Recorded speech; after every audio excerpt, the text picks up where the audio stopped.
Shalom saudara-saudara yang dikasih oleh Tuhan, senang sekali kalau hari ini kita boleh sama-sama merenungkan belajar kebenaran firman Tuhan sekali lagi. Hari ini kita akan sama-sama belajar dari kebenaran firman Tuhan tentang bagaimana kita ini tuh bisa belajar untuk melawan pencobaan dalam hidup setiap dari kita. Dan untuk bisa melawan pencobaan yang datang dalam hidup setiap dari kita supaya kita tidak jatuh ke dalam dosa, maka kita perlu mengetahui siapa kita, status kita, diri kita yang sebenarnya itu seperti apa. Kemudian kita juga perlu mengetahui bagaimana siasat iblis dalam mencobai setiap dari kita. Firman Tuhan hari ini terambil dari Kejadian pasal yang ketiga, ayat yang pertama. Firman Tuhan berbunyi demikian. Adapun ular, ialah yang paling cerdik dari segala binatang di darat yang dijadikan oleh Tuhan Allah. Ular itu berkata kepada perempuan itu, tentulah Allah berfirman, semua pohon dalam taman ini jangan kamu makan buahnya, bukan?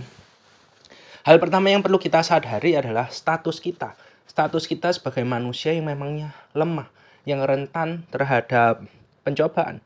Saudara-saudara, dikatakan di awal dari ayat ini, adapun ular ialah yang paling cerdik dari segala binatang di darat yang dijadikan oleh Tuhan Allah. Kalau sama-sama kita lihat di pasal yang kedua, ayat yang terakhir, ayat yang ke-25, dikatakan demikian. Mereka keduanya, Adam dan Hawa, telanjang, manusia dan istrinya itu, tetapi mereka tidak merasa malu. Saudara-saudara, dalam bahasa Ibrani, kata telanjang dan juga cerdik itu memiliki bunyi yang mirip, sama. Cerdik itu adalah arum, sedangkan telanjang itu adalah arumim. Jadi bunyinya itu mirip-mirip, arumim dan arum. Jadi dari sini kita perlu menyadari bagaimana Adam dan Hawa, setiap dari kita ini adalah manusia yang lemah. Telanjang itu menunjukkan kelemahan dari kita, diri kita, kerentanan dari diri kita. Sedangkan lawannya kita, iblis, itu adalah makhluk yang cerdik dan juga licik. Tapi di sini yang menarik adalah sebelum manusia jatuh ke dalam dosa, maka dalam kelemahan manusia, kerentanan manusia itu, ketika relasi dengan Allah itu beres, maka sebenarnya tidak akan ada masalah. Ketika relasi kita dengan Allah itu beres, maka seharusnya dalam menghadapi pencobaan sekalipun, kita tidak mungkin bersandar pada diri kita sendiri. Kita akan bersandar kepada Allah. Allah yang akan melindungi setiap dari kita, Allah yang akan memampukan setiap dari kita. Nanti kita akan sama-sama belajar dalam pertemuan yang berikutnya bagaimana manusia bisa jatuh ke dalam dosa karena mereka mau melepaskan diri mereka dari Allah.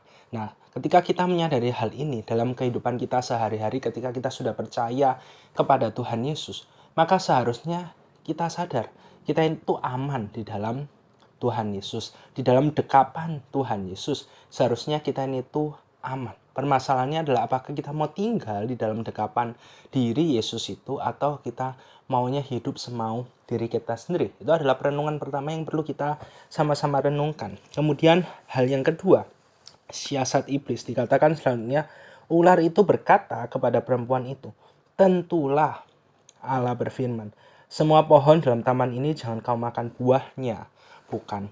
Ini siasat iblis untuk memberikan keraguan-raguan kepada Hawa pada waktu itu dan kepada setiap dari kita. Allah jelas tidak berkata seperti itu, tapi itu memang adalah caranya iblis. Siasatnya iblis, sudah menjadi rencananya iblis supaya kita itu kalau memikirkan, iya ya, masa itu ya.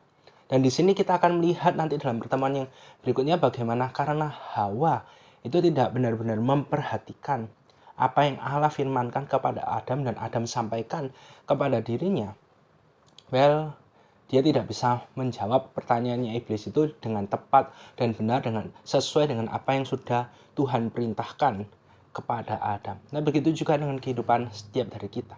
Ketika kita menjalani hidup ini akan ada banyak sekali pencobaan, ada banyak sekali hal-hal yang membuat kita ragu-ragu. Apakah benar firman Tuhan seperti itu?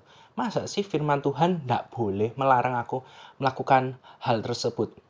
Maka dari itu tidak mungkin tidak, kita perlu untuk benar-benar mengetahui isi firman Tuhan, menguasai isi firman Tuhan dan menghidupinya. Ketika kita melakukan semuanya itu, maka itulah yang akan menjaga hidup setiap dari kita. Dengan kekuatan Tuhan, kita bisa berjalan, ada pencobaan, kita tetap bisa melakukan apa yang benar di hadapan Tuhan. Amin. Mari sama-sama kita berdoa. Tuhan, kami bersyukur untuk firman-Mu hari ini.